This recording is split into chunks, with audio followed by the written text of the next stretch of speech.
Just sore this morning, so he'll get some imaging tomorrow, and then after we go through the imaging tomorrow, then we'll have a better idea as to what it looks like.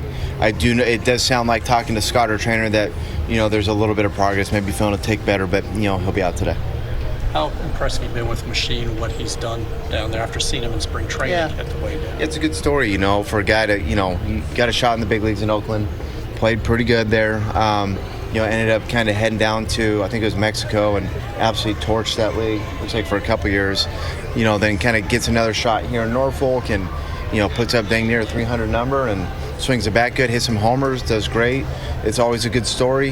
He's here on medical taxi right now, and we'll kind of see where that goes. Do you have an update on what you said yesterday on Kjerstad? Just nothing to share on Kjerstad yet. I think I said that yesterday. We don't really have anything to share on him quite yet. We'll later in the week, once we kind of talk through it, but just nothing we want to share. Do you have we haven't asked you lately about Mateo and Gary Sanchez. Are either of them possibilities to play this season? September, yeah. I think you'll get them both hopefully in September. I think Mateo's probably ahead of Gary.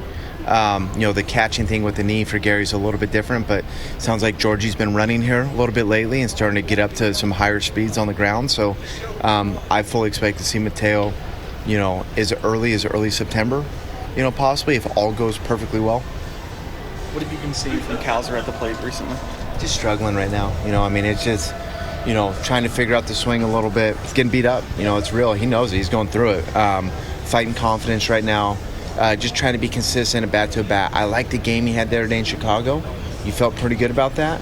That last game, hit a couple balls hard, infield in, hit a bullet, and then the one right there to get on base and tie up the game there in the ninth, I think it was. But not himself right now. They're working hard. He's in the cage.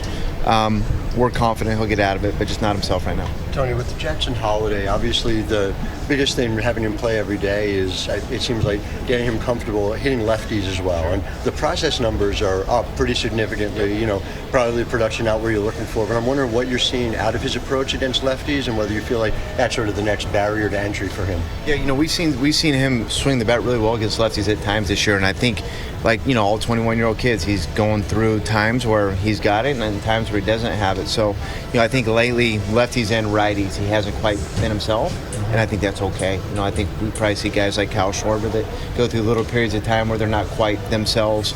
And I think that's been Jackson lately. Talking to him this morning, you'd never know it. Just super confident and super humble, which is so unique for such a young kid. But he's going to have his ups and downs. This is a really hard league to play in, and right now he's kind of down a little bit. But the way that kid is there, I wouldn't be shocked if he went up today. And there's adjustments, obviously. We've seen early he's had entire months where he'll crush fastballs against lefties, entire months where he's doing on the breaking stuff. Is that encouraging, where you're able to see him have those periods of success in different ways? Oh, no doubt. I got a lot of faith in that kid. That kid in 2026 is going to be right, left, neutral, ain't going to matter. He's going to be really good. And, part of getting to that point is doing what he's doing now, is being at the top of the lineup, facing them, not getting rescued, being thrown to the wolves, so to speak. And there's going to be times where he goes through it, and there's going to be times where he doesn't go through it, where he's going to come out of it, and he's going to perform really well. So, the good thing about Jackson is just the calmness that he goes through the success and the downtimes with. It does not affect this kid at all. And, as you think about players that are able to sustain success over a long period of time, they don't get beat up by the downtimes. They handle it the same way they do by the good times. So that's one of the great things about Jackson.